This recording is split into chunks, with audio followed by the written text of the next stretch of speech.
When an ant bites you, it grabs your skin with its pinchers, but it's not actually the pinchers that hurt you. You see, the ant uses them to hold on to your skin, but then they bend their bodies upwards and stab you with their stinger. Now, because they're holding on to you with such a good grip, it allows the ant to sting you multiple times in the same area. This injects you with their venom, which causes that sharp stinging pain.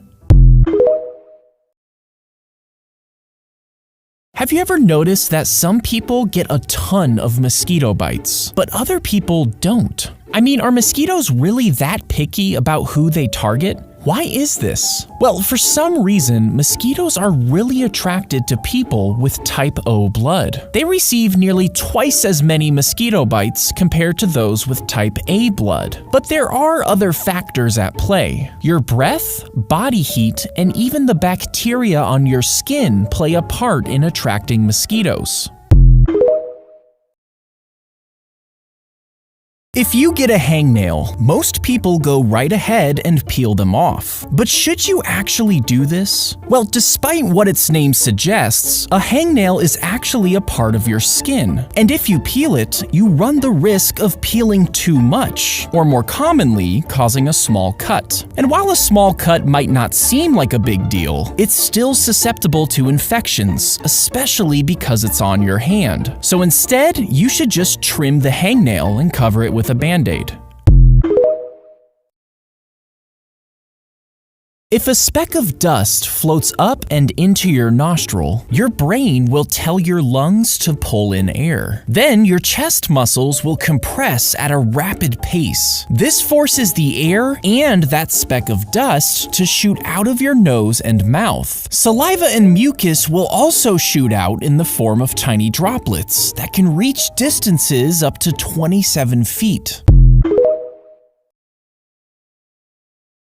When you die, your fingernails appear to continue to grow. And this doesn't really make sense. Your body isn't able to grow anything after death. So why does this happen? Well, when you die, your skin dehydrates and loses moisture. This causes it to sort of shrink and retract, particularly around your fingernails. This retraction gives the illusion of growth, but it's actually just more exposure of the fingernails that were already there.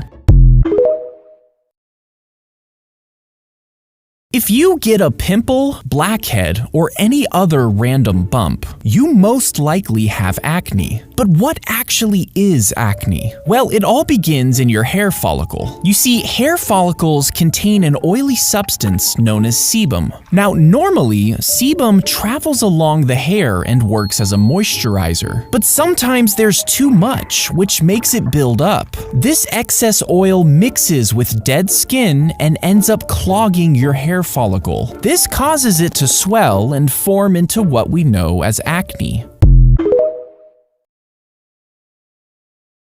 If one of these small button batteries somehow made it into your mouth and was swallowed, there's a good chance that it'll get stuck in your esophagus. And over a short period of time, your saliva will trigger it to produce a highly corrosive substance that can burn and damage your tissue. If the battery isn't removed immediately, this damage can lead to severe injury or worse. Now, you obviously would never swallow one of these, but the risk is particularly high in young children. And unfortunately, there have been many cases of this exact incident, which is why it's vital to keep these things far from their reach.